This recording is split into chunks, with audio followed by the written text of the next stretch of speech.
तो doctor strange in the multiverse of madness की movie इतनी ज्यादा कंफ्यूजिंग होने वाली है कि इसके फाइनल ट्रेलर को भी देखकर हम इस चीज को एज्यूम नहीं कर पा रहे हैं कि आखिरकार मूवी में क्या क्या चीजें देखने को मिलने वाली है। और ट्रेलर भी इतनी ज्यादा कंफ्यूजिंग है कि जितनी बार आप इस ट्रेलर को देखने की कोशिश करोगे और इसको समझने की कोशिश करोगे उतनी ज्यादा सवाल आपके दिमाग में आ जाएगी। तो मैंने सोचा क्यों ना एक ऐसी डेडिकेटेड सी वीडियो बना दी जाए जिस वाले वीडियो में हम आपसे बात करेंगे उन्हीं सभी ट्रेलर से जुड़े सवालों के बारे में। तो उन्हीं सभी चीजों को डिटेल में जानने के लिए आप इस वीडियो को पूरा एंड तक देखना, तो शायद से आप सभी के दिमाग में जो भी चीजें चल रही होंगी उनके बारे में आपको जवाब मिल जाए। तो इस वाले वीडियो को जल्दी से जल्दी शुरू करते हैं क्योंकि वीडियो थोड़ी सी लंबी हो सकती है। तो सबसे पहली सवाल हमारे दिमाग में यही आती है कि इस वाले मूवी में जो इल्यूमिनाटी ग्रुप का मेंबर हम सबको दिखाया जाएगा, क्या उन्हीं सभी मेंबर्स को हमारी वांडा मार देगी या फिर वो सभी इल्यूमिनाटी के मेंबर्स हमारे वांडा को रोकने में असफल रहेंगे। तो इस वाली चीज को समझाने के लिए एक सिंपल से जवाब मैं खत्म करना चाहूंगा,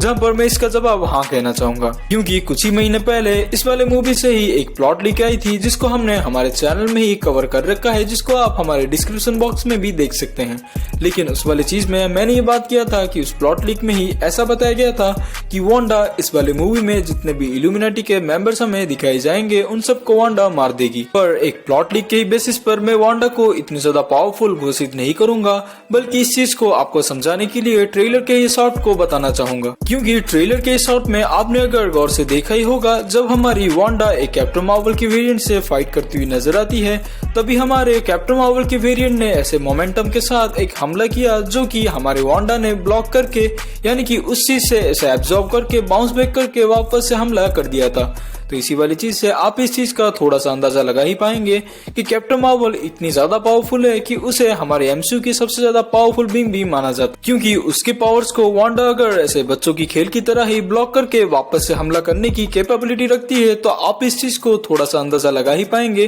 कि वांडा कितनी ज्यादा पावरफुल है। और हमारी कैप्टन मार्वल को अगर ऐसे ही रोक पाएगी तो बाकी सारे जितने भी इल्यूमिनाटी के मेंबर्स होंगे उन सभी का वांडा क्या ही हालत करेगी, आप इस चीज को थोड़ा सा अंदाजा कर पाएंगे। और वैसे भी एमसीयू के मूवीज में इसकी फुल पोटेंशियल को हमने नहीं देखा है, लेकिन आप भी अगर कॉमिक बुक रीडर हैं तो आपने हाउस ऑफ एम की स्टोरी को तो बेहतरीन ढंग से ही पढ़ा होगा, जिस वाले स्टोरी में वांडा विजन की तरह ही कुछ स्टोरी हमें दिखाई गई थी, जहां पर वांडा भी ऐसे रियलिटी को अल्टर करके अपने बच्चों को इमेजिन कर रही होगी, जिसके खातिर ही पूरे वर्ल्ड के लिए वांडा एक खतरा बन गई होगी और जिसकी पावर लेवल को मैच करने के लिए पूरा एक्समैन और एवेंजर्स को साथ में आना पड़ेगा वांडा को रोकने के लिए। तो इसी वाली चीज से ही आप इस चीज को थोड़ा सा अंदाजा कर ही पाएंगे कि वांडा को हमने एमसीयू में जैसे भी देखा है वो इससे काफी ज्यादा पावरफुल है, तो उसको रोकने के लिए इल्यूमिनाटी के ग्रुप भी इतना ज्यादा काम नहीं आएंगे। और जितने भी हमारे पास प्रूफ आई हैं और उनके साथ साथ लीक्स ने जो इस चीज को कंफर्म किया है, तो मुझे तो लगता है कि मूवी में हमें ऐसा ही देखने को मिलेगा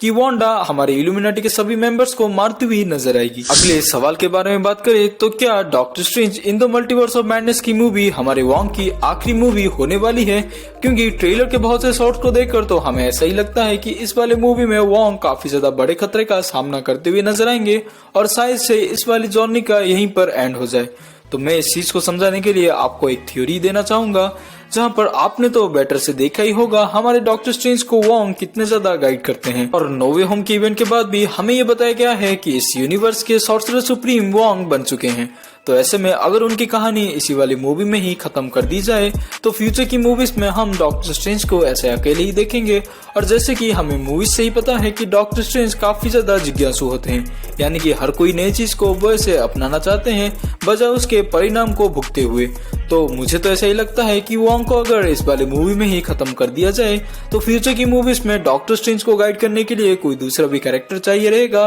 क्योंकि उसकी कमी काफी ज्यादा महसूस होगी। और जैसे ही डॉक्टर स्ट्रेंज वॉन्ग की बातों को नहीं सुनते हैं और आगे जाकर सभी सिचुएशन को बिगाड़ते हुए नजर आते हैं, तो उन्हीं सभी चीजों को ठीक करने के लिए भी उनके साइड बाय साइड कोई एक कैरेक्टर चाहिए रहेगा। वॉन्ग से बेहतर और कोई भी नहीं हो सकता है, क्योंकि वॉन्ग के पास ऐसे बहुत सारे एक्सपीरियंसेस हैं जो कि हमारे एंशिएंट वन ने उनको ही दी थी, और एंशिएंट वन भी हमारे डॉक्टर स्ट्रेंज को छोड़कर जा चुके हैं। तो ऐसे में फ्यूचर में जो भी सिचुएशन आएंगी उन सबको गाइड करने के लिए हमारे वॉन्ग के साइड बाय साइड होना जरूरी है। और वैसे भी ट्रेलर के शॉट में उन्हें ऐसे ज्यादातर पिटता हुआ दिखाया गया है। उनको तो देखकर मुझे तो ऐसा ही लग रहा है कि ट्रेलर में सिर्फ इस वाली चीज को टीज किया जा रहा हो कि वॉन्ग शायद से इस मूवी में खत्म होते हुए नजर आएंगे, लेकिन मूवीज में ऐसा नहीं होने वाला है। और अगले सवाल की ओर बात करें तो डॉक्टर स्ट्रेंज की क्लोक ऑफ लेविटेशन पर ऐसे एक ब्लू कलर की चीज को हम क्यों देख पा रहे हैं, क्योंकि ट्रेलर के बहुत से शॉट में हमने तो देखा था कि उनका क्लोक ऑफ लेविटेशन बिल्कुल ही सही हालत में था, लेकिन आगे के ट्रेलर में जाकर इस वाली चीज को हम इसके क्लोक ऑफ लेविटेशन पर क्यों ही नोटिस कर पा रहे हैं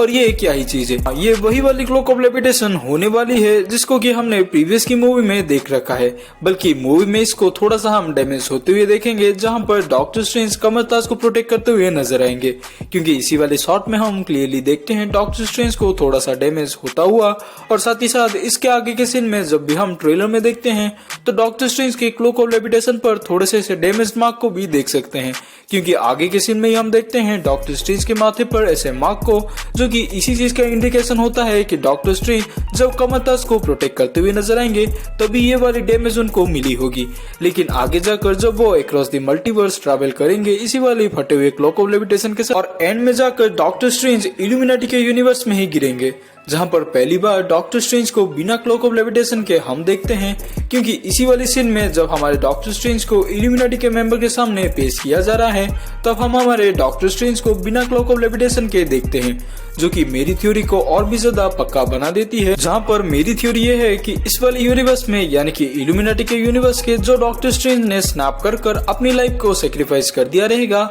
उन्हीं के ही क्लोक ऑफ लेविटेशन के टुकड़े को लेकर हमारे मेन यूनिवर्स के डॉक्टर स्ट्रेंज के क्लोक ऑफ लेविटेशन को मोडो ने ही ठीक किया रहेगा। जहां पर आप अगर इस चीज को थोड़ा सा सोच रहे हो कि क्लोक ऑफ लेविटेशन तो रेड कलर का होता है तो आखिरकार ब्लू कलर का कहां से आया, तो इस वाली चीज को मैं सीधा कॉमिक बुक से ही उठाना चाहूंगा। जब उनका इसी वाली कॉमिक बुक सीरीज में फर्स्ट अपीयरेंस हुआ था तो उनका cloak of levitation blue colour का ही था, लेकिन आगे जाकर जैसे हमने एमसीयू के टाइमलाइन पर ही देखा था उन्होंने डोरमामू को हराया था, कुछ उसी तरह ही कॉमिक बुक्स में जब उन्होंने डोरमामू को हराया तो एंशिएंट वन ने इस चीज से खुश होकर डॉक्टर स्ट्रेंज को एक क्लोक ऑफ लेविटेशन दिया जो कि इससे ज्यादा काफी पावरफुल था, जो कि रेड कलर का ही था। मेरी थ्योरी ये है कि डॉक्टर स्ट्रेंज ने जिन्होंने थैनोस को रोकने के लिए स्नैप करके अपनी लाइफ को सेक्रीफाइस कर दिया रहेगा, उनका cloak of levitation comic books की तरह ब्लू कलर का होगा, जिनको एक निशानी की तरह ही हमारे मोडो ने संभाल के रखा होगा। और जब मेन यूनिवर्स के डॉक्टर स्ट्रेंज से उनका सामना होगा तब उनके क्लोक ऑफ लेविटेशन को फटा हुआ देखकर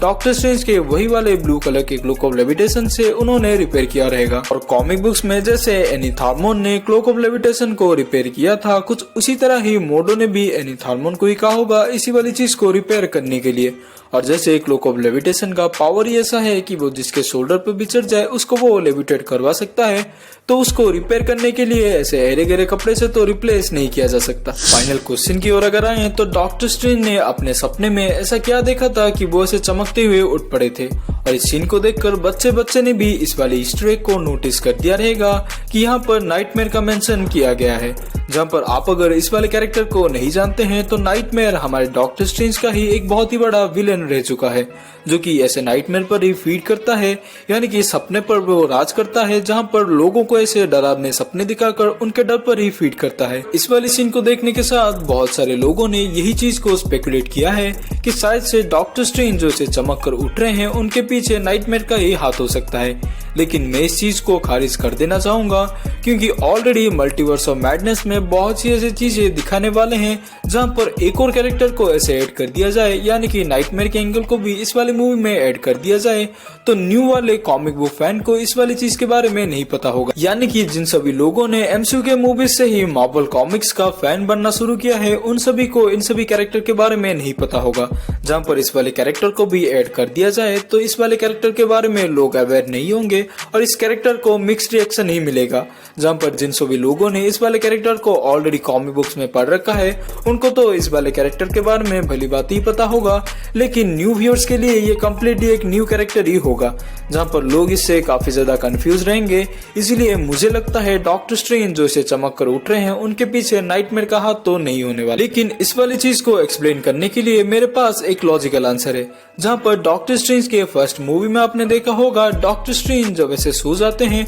तो वो अपने एस्ट्रल फॉर्म में जाकर अपने बॉडी को रेस्ट देते हैं, साथ ही साथ बहुत सारे ज्ञान को लेते हुए नजर आते हैं, क्योंकि वो अपने एस्ट्रल फॉर्म में जाकर कमरताज में पढ़ी बहुत सारी किताबों को भी पढ़ते हुए नजर आते हैं। तो मुझे लगता है यही वाली सीन में यही चीज हो रही होगी, क्योंकि आप उनके साइड में एक लैपटॉप को भी पड़ा हुआ देख सकते हैं। क्योंकि आप ये सोचिए, एक सोता हुआ आदमी लैपटॉप को खोलकर क्या ही करेगा। तो मुझे लगता है जो भी मल्टीवर्स का केओस मचा होगा उन सभी के बारे में डॉक्टर स्ट्रेंज शायद से रिसर्च कर रहे होंगे। और जैसे हमने इन्फिनिटी वॉर की मूवी में देखा था कि इन सब का एंड आखिरकार क्या हो सकता है, उसके पॉसिबिलिटी के बारे में ही रिसर्च कर रहे होंगे। और फ्यूचर की पॉसिबिलिटी को देखते देखते डिफेंडर डॉक्टर स्ट्रेंज को ज़ॉम्बी डॉक्टर स्ट्रेंज में तब्दील होते हुए देखा होगा। लेकिन जैसे इन्फिनिटी वॉर के टाइम पर उन्होंने देखा था, यानी कि टाइम स्टोन को यूज कर उन्होंने पूरे सीन को ही डिट्टो देख लिया था। लेकिन जैसे उनके पास अभी टाइम स्टोन नहीं है तो उन्होंने किसी एक दूसरे स्पेल के कारण ही इस सभी चीज को किया होगा। लेकिन शायद से वो वाला स्पेल इतना ज्यादा क्लियर विजन नहीं दे पा रहा होगा, इसीलिए ही डॉक्टर स्ट्रेंज ने अपने वेरिएंट को खुद से ही कंफ्यूज हो गए होंगे और उन्होंने ऐसा ही सोचा होगा कि आगे जाकर वही जाकर ज़ॉम्बी स्ट्रेंज बन जाएंगे। तो इसी वाली चीज से ही वो शायद शॉक होकर उठ गए होंगे। और जहाँ पर वो वाले डायलॉग में ऐसे भी बताते हैं कि every night I saw the same dream, इसका मतलब यही हो सकता है कि हर दिन वो आगे जाकर इसके फ्यूचर की पॉसिबिलिटी के बारे में रिसर्च करते हुए नजर आएंगे, जहाँ पर वो सेम सी चीज को ही देखते हैं। तो आपको ये वीडियो कैसी लगी आप हमें कमेंट सेक्शन में लिखकर बता सकते हैं। लेकिन आप इस चीज से कंफ्यूज नहीं होना कि इन सभी चीजों को किसी लीक्स ने या फिर र्यूमर्स ने सही कहा है। इस सभी चीजों को मैंने खुद से अपने दिमाग से बनाया है, जो कि लॉजिकली भी थोड़ा सेंस बने। तो इसी वाली चीजों को आपको अगर अच्छा लगा सुन के तो हमारे चैनल को सब्सक्राइब कर देना और बगल में पड़ी उस बेल आइकन को भी हिट कर देना। इसी के साथ मैं आपसे विदा लेता हूँ। मैं मिलूंगा आपसे किसी दूसरे वीडियो में किसी दूसरे टॉपिक के साथ। तब तक के लिए अपना ख्याल रखें। बाय।